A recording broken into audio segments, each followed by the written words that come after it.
item left for our class this semester is designing a spread footing.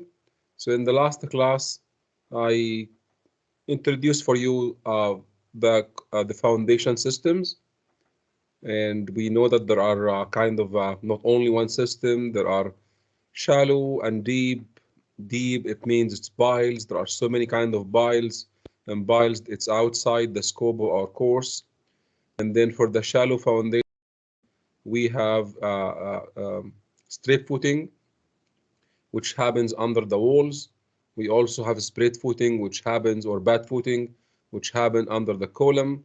And then we have combined footing, and we have strap footing, and then we have raft foundation. So in our class, we're going to cover only two of them, which is strip footing, which happens under the walls, and a spread footing, which happens under a single column, In the last class, I showed you how to design a strip footing, where it was, I would say, very, very simple. It starts from the geotechnical, where you need to find what should be the minimum width of the strip footing, depending on the capacity of the soil. And once you get the size of the footing, then look at how it behaves. And I think what I said is the strip footing acts as a double cantilever. So it cantilevers out from the wall, and it will work as one-way slab, and all the conditions and all the requirement of one-way slab design still needed, still applied. And that's what we did last class. Today, we have another design. We will look at spread footing, which, as I said, it simply carries a column, and sometimes we call them also isolated footing. These support columns or little piers. In general, the column will be added centrically on the foundation, and I know that you guys know why. Why do we place the column at the center of the footing? Anybody can answer that?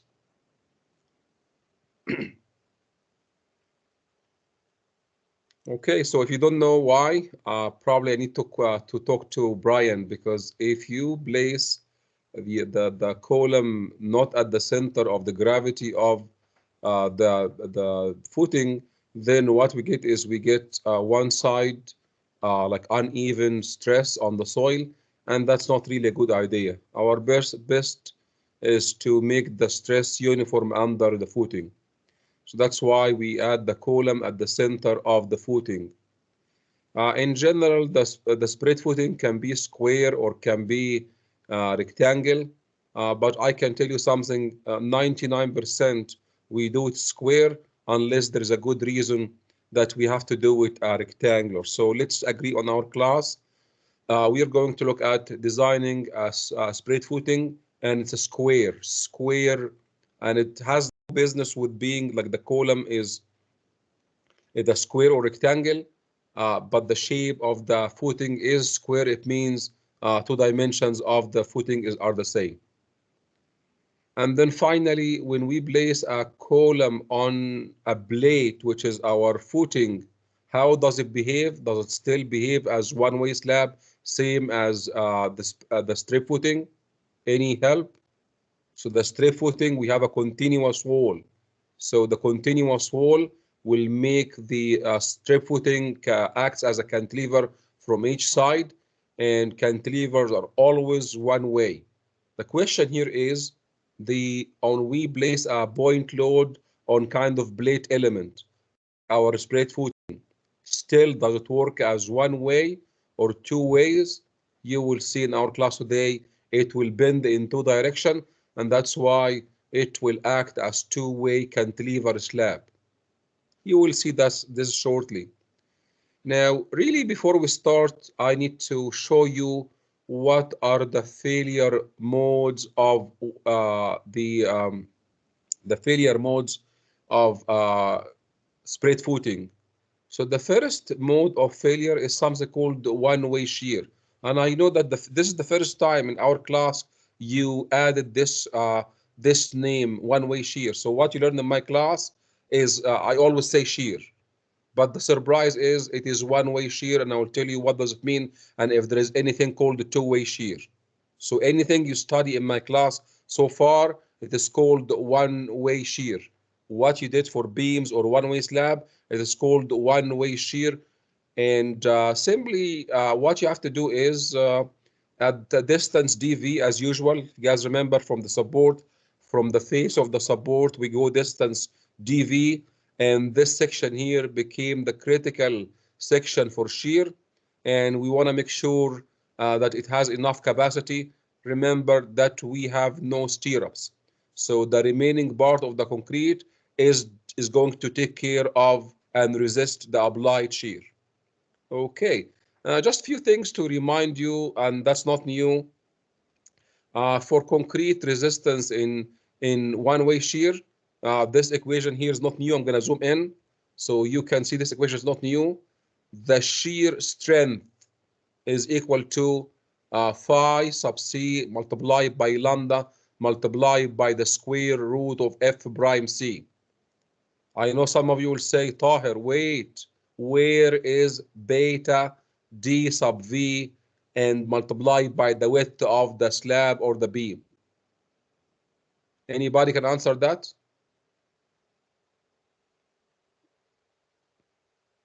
So, I mean, I know that you're probably tired by now, but what you see here is not a force. So what you see in my class was capital V, like uppercase V sub C, and you multiply the stress multiplied by the area to resist the stress, which is beta D sub V multiplied by the width of the beam. However, this little V sub C here, it is not a force, it is a stress, okay? And this is the stress of the one-way shear strength. So let's take an example. Let's say if I have concrete of 25 MPa. So what you have to do, just use this equation, use 25, you end up with 3.25.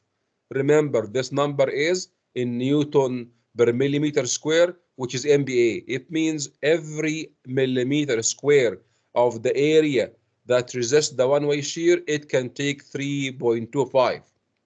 If you multiply 3.25 times beta times dV times the width of the beam, what you get capital V sub C, which is a force, not stress. Also, I need to remind you how the concrete behaved in tension. So in tension, we have something called the modulus of rupture, where how can we estimate the modulus of rupture, which is the concrete strength in tension? Not very difficult. It is 0.6 multiplied by lambda multiplied by the square root of f prime c. And if we do the same thing, we try to find how much it can resist in tension. So what happened here is we get 3 MPa. So what happened here? What can you tell? You can tell that concrete is in one-way shear is a little bit better than concrete in tension. Do you agree? Hello. Yes, sir.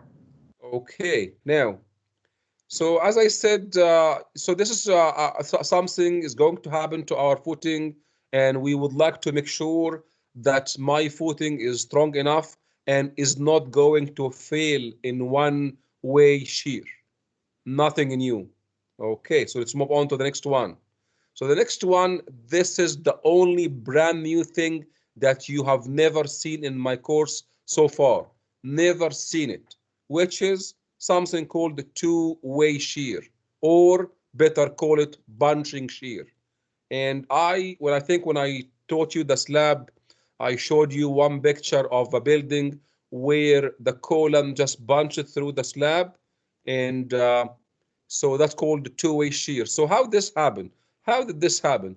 So how did this happen is the critical section of the two-way shear is at distance d over 2 from the face of the column, and simply it is not really a line failure, rather than look at the shape. So this is here the critical section. I'm sorry, this is a mistake.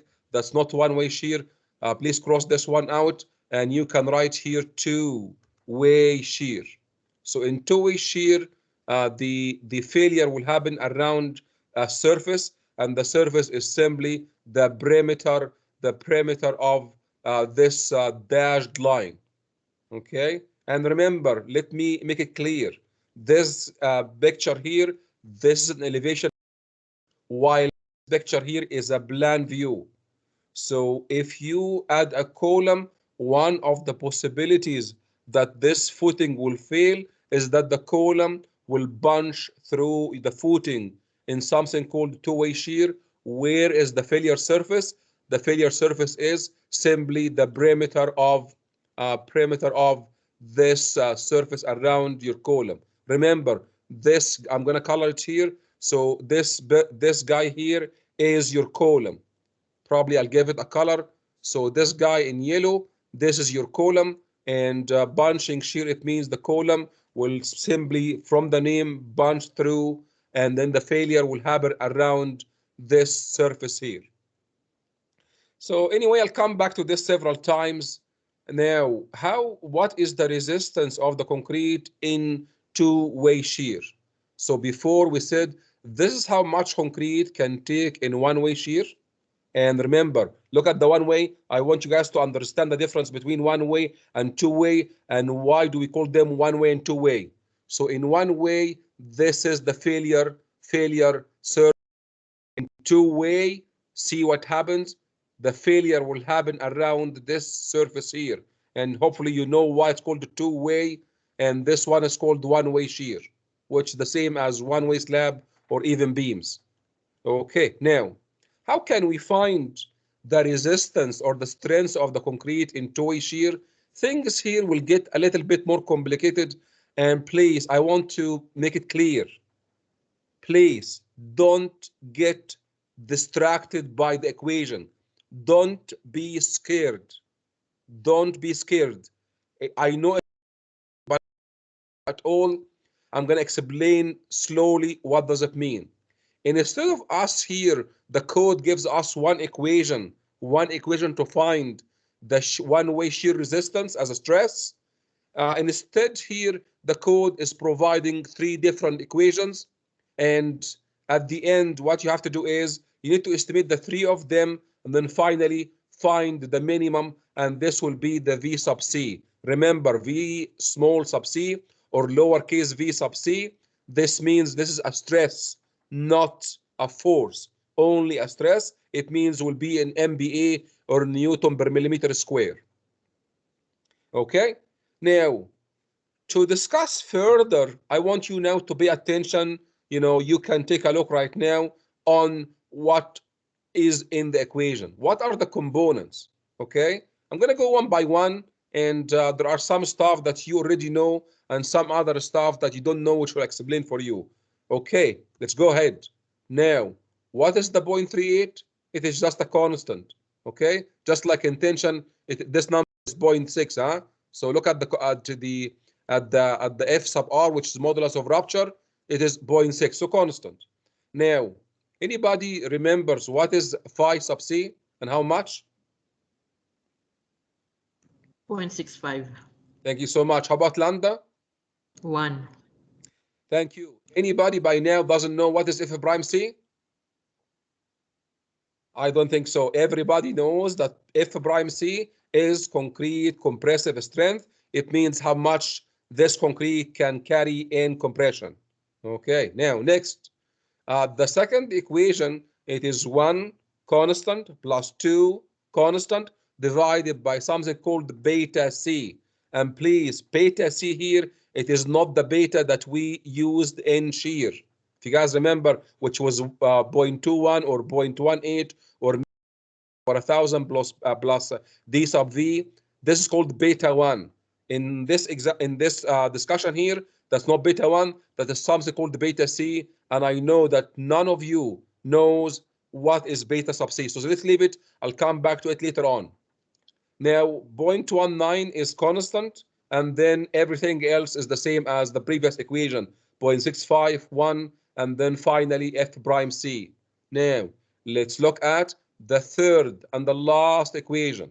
The third and the last equation. Okay, let's do it. So the first term here, one more time. Does anybody know in this class what is alpha S and how much is it? We don't know. So I'll box this out for now. Now, I'm asking you, does anybody until now, after 13 weeks, doesn't know what is D? This symbol here, D. Remember, we are using consistent symbols throughout the course. So D is exactly what you saw 3 months ago. What is D? Any help? Effective depth. Thank you so much. It is effective depth, which means the total thickness of your member minus the cover, and if there is a stirrup, we take out the stirrups and then minus half bar. It is whatever to the centroid of the rebar. Okay. Next is, nobody in this class would know what is P node. So I'm going to box it out and leave it for later. And then 0.19 phi C lambda F prime C. So let's look at the big picture right now. If I spend time with you to teach you what does it mean beta sub C or alpha S or B0, what happen is you should be able to find this number and this number and this number, and then finally take the least of the three numbers, and this will be the V sub C. I want you to look at the big picture, not be distracted by the so many symbols in these equations. Are we ready now to proceed and show you every individual element? We have only three: beta sub C, alpha sub S, and then B node. Are you ready? I'm ready. Yes. Sir. Okay, sir, let's do it. So beta sub C, very, very simple. If you have a column, and let me show you the plan view. So you can see here, there are two plan view for two different kind of columns. You can see on the left, the column is rectangular, and on the right, the column is square. So simply the beta sub C, it is the ratio between the column dimension. However, it's in order, which means longer by the shorter, longer by the shorter, which means it will be always more than one. If you have a square column or circular column, what do you think? What should be the value of beta sub C? 1. 1. Correct, for and it's square. here. I wrote it for you here because B2 and B1, those are the same, and even for circular column, it will be the same. So beta sub C will be 1 for square and circular column. Now, if you're dealing with a rectangular column, I'll go back to here. You can see B2 is the longest dimension of the column, and B1 is the short dimension of the column. And remember, which one do we design first? Do we design the column first, or we design the footing below first? What do you think? So I'm asking you here. I'm asking you, let's add, I'm adding here a load, okay, on the column. Do we design the column first, and then we go design the footing, or it's the opposite? Column first. Design the column first. Perfect, which means what? It means by the time you design the footing, you know the dimension of the column, and you're ready to find your beta sub C. Let's agree on that. Okay. Anyone not clear about what is beta sub C? Okay, next one is alpha sub S. Alpha sub S is simply the number of the failure planes. Watch this. Count, please. 1, 2, 3, and then 4. So alpha sub S is the number of the failure planes. In this case, if your column is central column, then it will be 4. Okay? And so you know, in our class here will be always 4. Some of you will ask, is there any case that alpha sub S will be other number? Yes, there are some. For example, I'll show you this one. Let's say here we have a footing, and for some reason you need to put the column here along the edge. And let's give it a color. So let's say the one in yellow, that's your column. And I'm asking you, in this case, how many failure planes? Please count. So here is 1. Here is 1.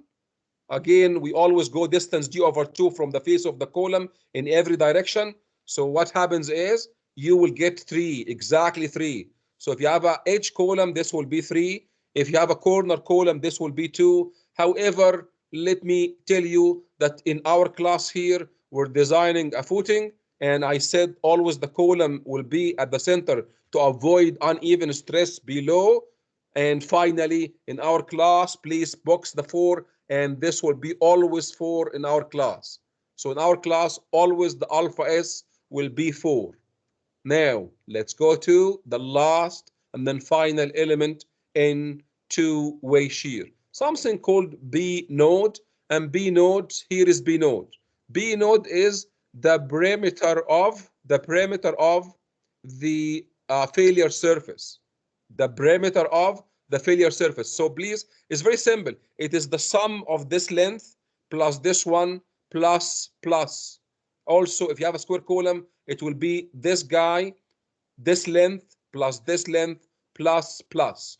So B node is the perimeter of the surface failure. Now let me show you how much is that, and let me start with the square column. And a square column, let's say B1 is equal to B2 is equal to T. Okay, so in a square column, let's say the dimension of the column is equal to T. Now remember that the failure surface is always equidistance D over 2 from every face. And what happened is not very difficult, very simple. Please watch this. The dimension from here to there is how much? It's very simple. It is T, small t, plus how much? Plus D. Would you agree? Yes. Okay. How many of that? Because remember, square, which means also this guy will be T plus D and T plus D and T plus D. So finally, your B node will be 4 because we have 4 surfaces, and then multiply by T plus D if you agree. Now, when we have a rectangular column, a little bit, not very difficult, but a little bit different, which means, let me ask you, this dimension from here to there, how much is that? This will be, I guess, B2 plus D, if you agree. Okay? How about the dimension from here to there? Any help? B1 plus D. B1 plus D, and done, because simply you have to multiply this guy by 2 and this guy by 2 and add them, and this will give you your B node. Okay, now I want to make it clear before we proceed. This is very important. Now, if I'm designing a footing, I want to make sure that my footing will not fail in two-way shear. So looks like what you have to do is you find the V sub C, which is the two-way shear strength, and then multiply it by whatever the area trying to resist this two-way shear. Now let me ask you, remember this, when we do the design, looks like the thickness of the footing is unknown. If you're doing a design, it means the thickness of your footing is unknown.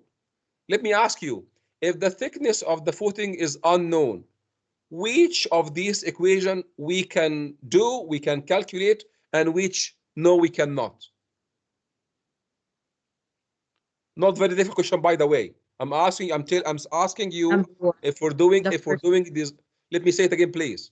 We're doing a design, and we're doing design. It means my footing, everything is unknown. It means the thickness of the footing is unknown. And let me ask you, if the thickness of the footing is unknown, which of these equations can we estimate and which we cannot estimate? Number 1, we can estimate number 1. The first one. 100%. Thank you, Jelly. 100%. The first one is completely independent of the thickness of your the footing. Okay. How about number 2? The third one. The third one we cannot. Absolutely, we can't. Perfect. Thank you so much. This is really what I want to say about this point, that the third equation is function of the D, which will make things a little bit more complicated. I can completely do the first one. I can do the second equation, but the third one is we cannot do it before we have an estimate of D. That is really what I wanted us to say for now. Let's move on to the next one. Okay? If you follow, by the way, if you understand this slide, you're done for today. This slide is the only new thing for today. Anything else will be just a repetition of anything that we said in the class before. Now, for flexure design, Look at this. So I'm placing here a load onto the column, and then for sure the soil will have to resist and react to this force by the soil bearing stress. And you can see your footing will act as a blade. So you have a blade, and then you're adding a force on a blade, and it will bend in two directions, unlike the strip footing. The strip footing, there is a continuous wall over here, and it will act as a cantilever. In here, yes, it acts as a cantilever. However, it acts as a cantilever in two ways, not only one way. So it will bend in both directions. And that's why when you look at the reinforcement, both of them, they are main. That is unlike the strip footing. In the strip footing, there is one direction is main and the other direction is secondary. Secondary is only for shrinkage. How about here? No, both of them, both direction will bend, and we have to add reinforcement in both directions to resist the moment. That is unlike the strip footing. In the strip footing, it's one way, so there is one direction is main that you need to add some steel based on the moment, and the other direction we just place the minimum. And that's why look at the condition. When it comes to the spacing between the rebar, we need to make sure it is not more than 3H or 500 in both direction. That is unlike strip footing. Okay, one more time, just to iterate. In strip here, 1 and 2, and then it will bend about both, and we simply need to place reinforcement. Please take a moment and try to understand what's going on here. So what's going on here is that we will add two reinforcement, one reinforcement which is this one here. Okay, this one here. So this one here, it's to resist the moment about 1-1. So the moment 1-1, we have to place a reinforcement, I guess, in this direction. Okay, below here in this direction. How about the moment around 2-2? Then we need to place rebar in 90% perpendicular. So you will see there is a mat. Okay, like two layers of rebar. Now, are you following so far? Yeah, we're following. Let's enjoy one numerical example. Very, very simple. As I said, the only new part is the two-way shear, which will not be straightforward. But other than the two-way shear, everything is what you've seen before.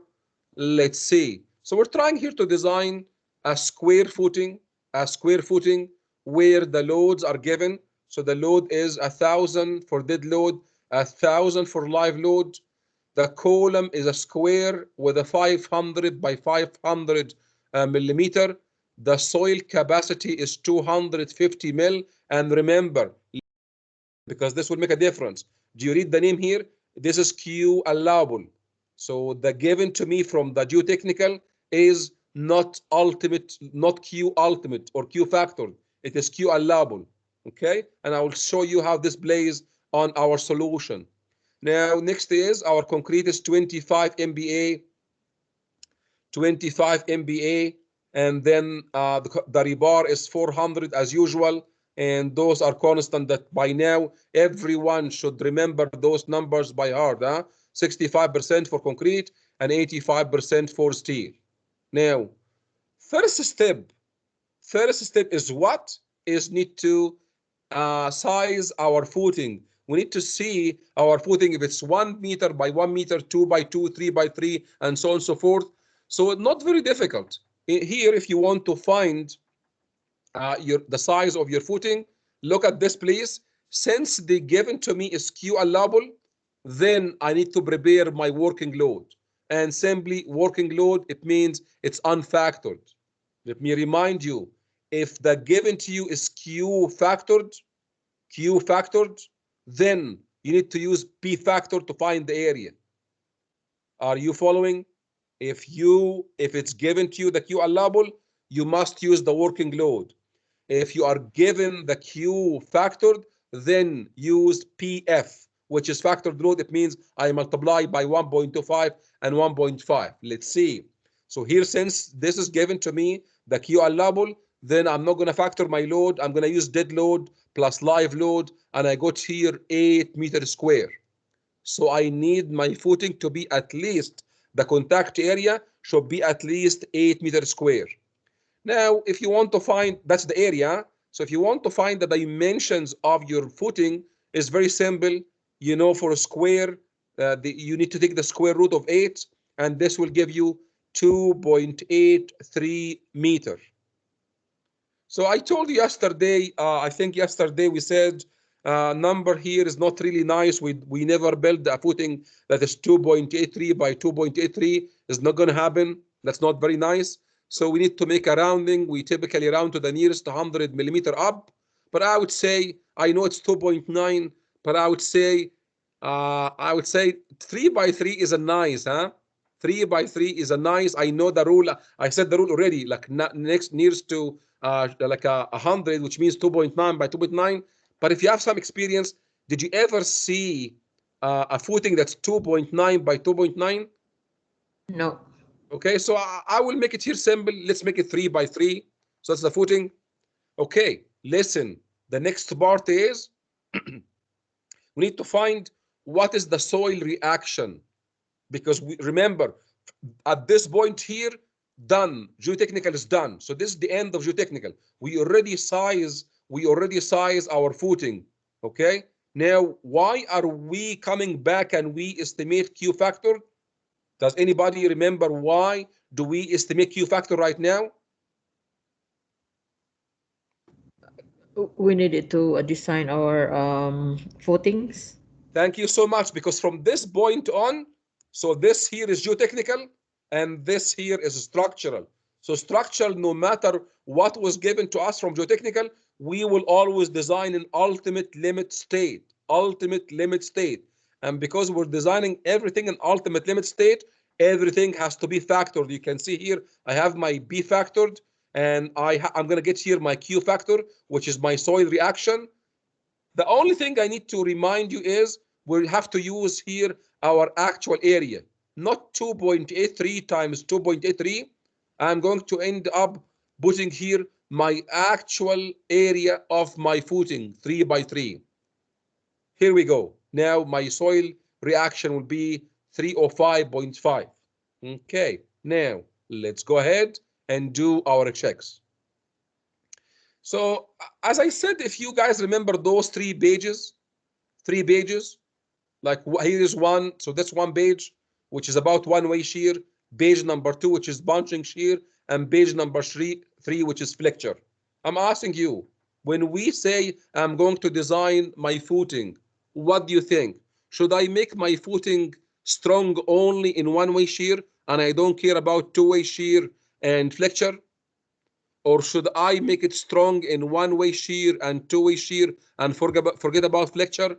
Or should I make it good in flexure but not good in? So what do you think? Any help? It's very simple. What do you think? So actually, we have to count in everything, maybe.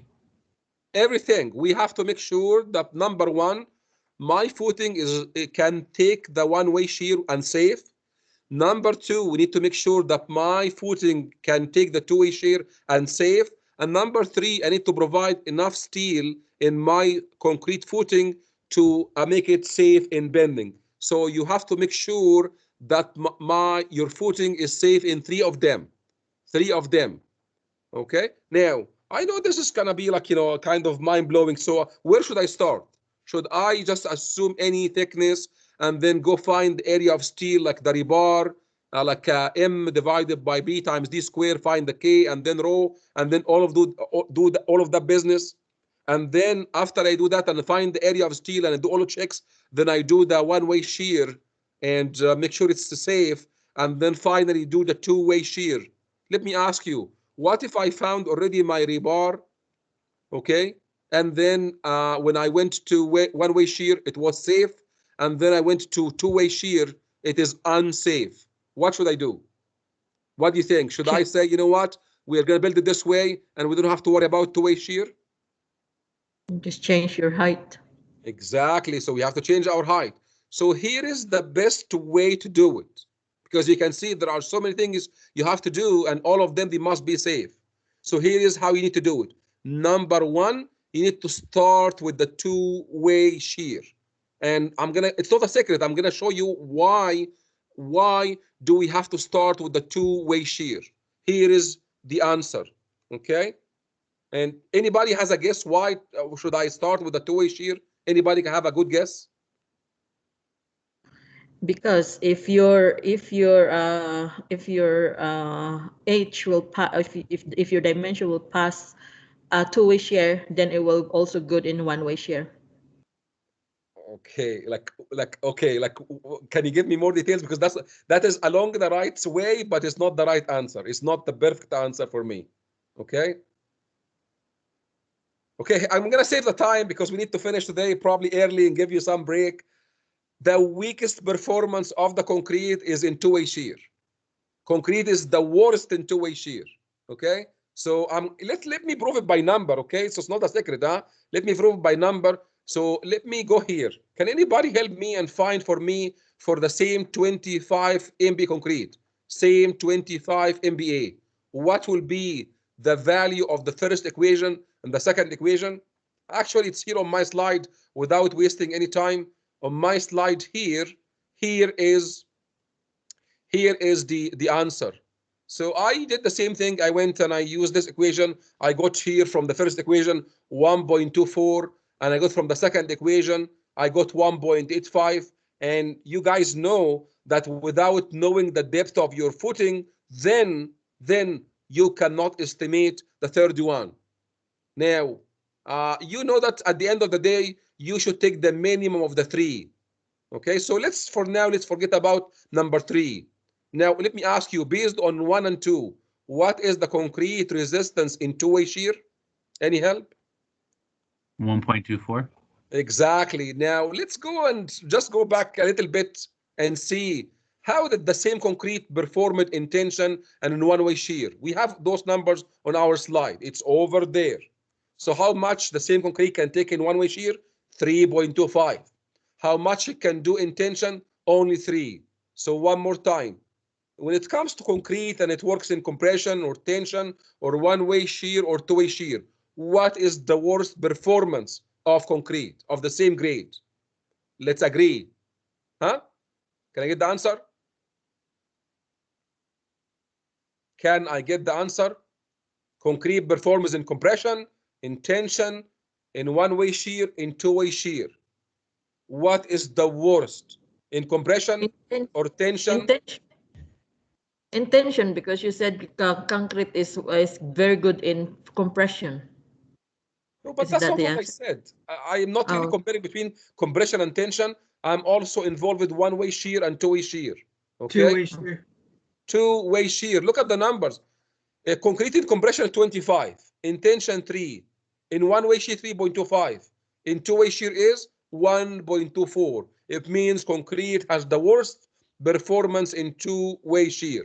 Worst performance. And because it has the worst performance in two-way shear, this is where I should start. Because if I make it safe in two-way shear, probably it will be as safe in one-way shear, and I can go ahead and do my bending design.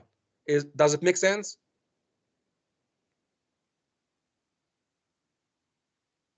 Yes, yes, sir. Okay. But listen, as I said, the estimation of V sub C is not as simple as other things. Is we have 3 equations, and we need to estimate the 3 of them and need to find the minimum of the 3.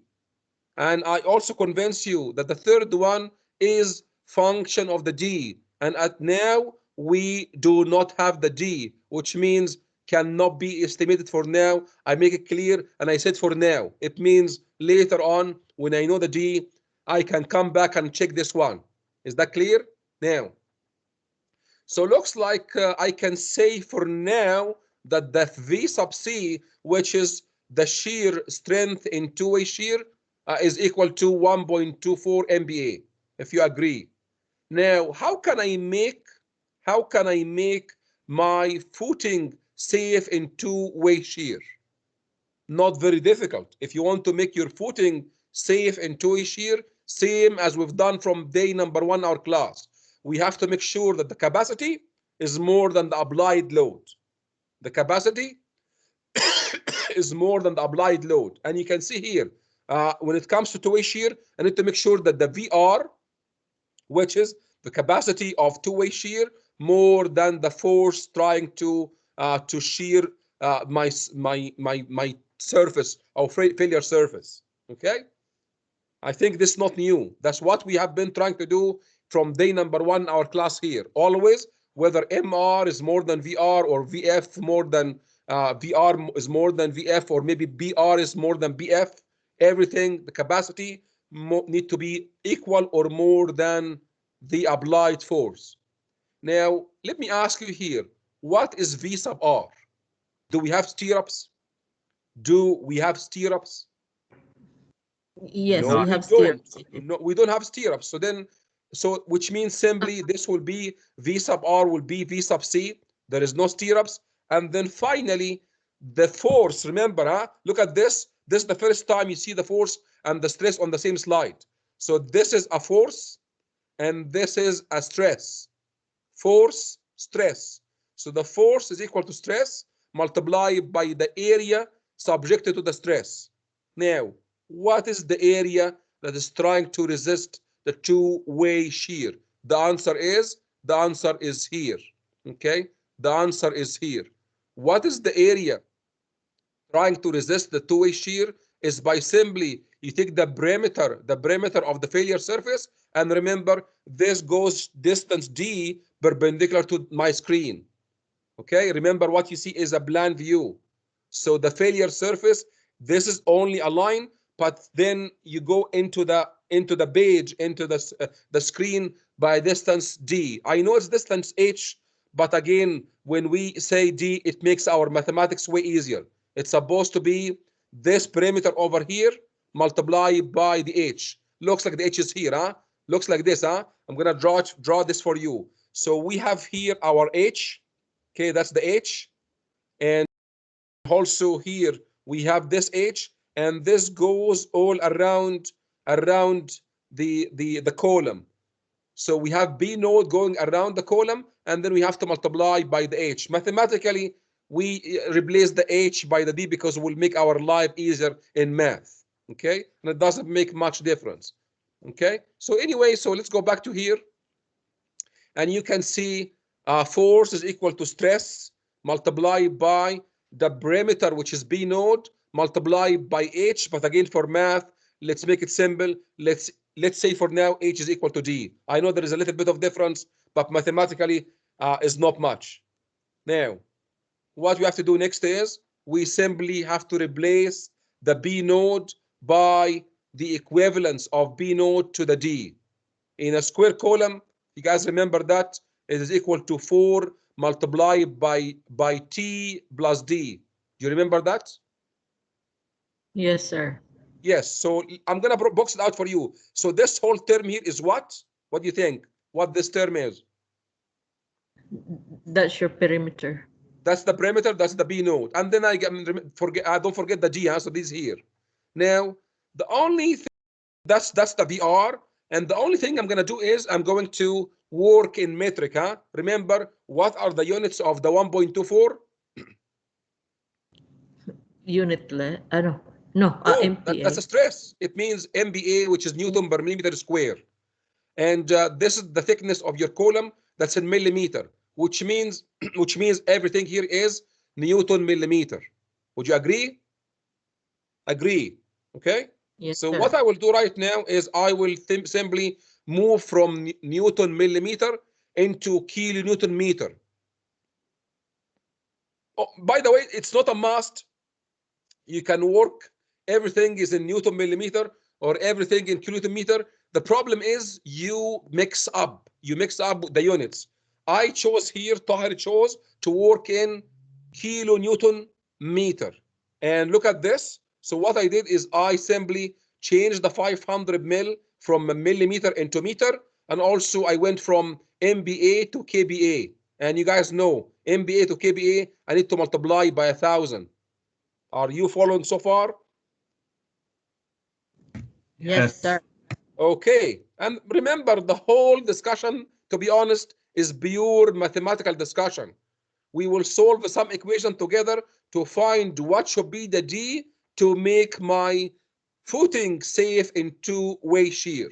This is exactly what I'm doing right now. I'm trying to find my VC as function of the D, and I will try to find my VF as function of the D, and then I will solve them together to find the value of the D that makes this equation happening, which is VF equal to VR. Okay, now let's move on to the next one. Now, the next one is what? We're trying to find what is VF. What is the force trying to fail this surface here? Remember, the failure will happen along this face here. Here is one of the very common mistake. Some of you will say, here is the force. The shear force is equal to F, and that's the column load. Do you agree on that? Yes, sir.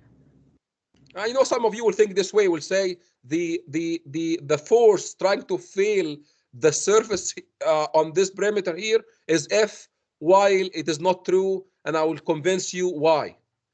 I'm asking you here, forget about footing. Let's go back to day number 1. Day number 1, our class. What did I review with you on day number 1? Statics, right? In statics, sigma Fy is equal to what? Equals 0. Equals 0. So look at this picture here, and please forget about footing. It's not footing anymore, it's just statics. So let me ask you here. Now we have a force going down called F, and the soil is trying to react with a soil stress, okay, which is roughly about 306. Now I'm going to go to this picture here, and so under all this area, there is a soil pressure. Okay, I'm going to call this soil pressure into two names, F1 and F2. And what is F number 1? F number 1 is the force under this red rectangle or square. So the F1 is the soil reaction under this square in red. And then F2 is the soil reaction under everything else, which I think I colored here in magenta. So by the equilibrium, the F1 plus the F2 is equal to F, if you agree. The force is trying to shear this surface, the failure surface, is F2, or it's F minus F1. I'll write it for you here. The force trying to shear the failure surface is either F2, really that's the force, F2, or it is F minus F1. Okay. Anyway, not very difficult. So what you have to do is to find this force. You have to multiply the soil pressure, multiply by the total area of the footing minus the area of this red thing, because it reduces the force is trying to shear. You know what? Let me ask you, what if I void the soil here? What if I make a hole? So I remove this soil here. So I'm going to remove this soil here, dig it down. What do you think? If I get a shovel, and then remove the soil here under the column, and I only left the soil outside the red. In this case, yes, the force trying to shear this failure surface is the capital F. But because we have soil here, a little bit of soil under the column, it will help a little bit. And you can see this from the equation, huh? It helps because now you have to take out the F1 from the F. It helps a little bit. Anyway, so how do we estimate the VF? We need to multiply the soil pressure, multiply by the area of the magenta. The area of the magenta, which means the area of the square minus the white area, which is D plus D multiply plus 0.5 plus D plus 0.5. The area of this guy is same square, and you guys remember that the area is this dimension. We already agree on this one. This is simply D plus T. This is D plus T, and also the other dimension is the same. It is D plus T plus, because a square column. Okay, so very simple. We know that T is 500, and in meter is going to be 0.5 and 0.5, and this will be the area of the red square. And then if you take the area of the black square minus the area of the red square, so this will give you the area in magenta. And then if you multiply area times pressure, then you get a force. Okay, let's do it. So now we have VF, and I said we're trying to say what is my D that can make my VF equal to VR. And nothing new, everything from this point is math. So I did some math, and the thing is, when you look at this equation, you will see it's a quadratic form. Okay. To be honest, you could on the break, I'll give you a break right now, but on the break, really what I'm asking you is to do the following, is to simply try to solve this equation. Don't look at this one. This is my Tahir's equation, which I got by reordering and rearranging the terms in this equation. Please test your math skills. Try to, based on this equation here, okay, based on this equation here, try to find what should be the D that will satisfy this equation. I did, and is equal to 0.5 meter. Please do, and I will see you in 10 minutes. Thank you.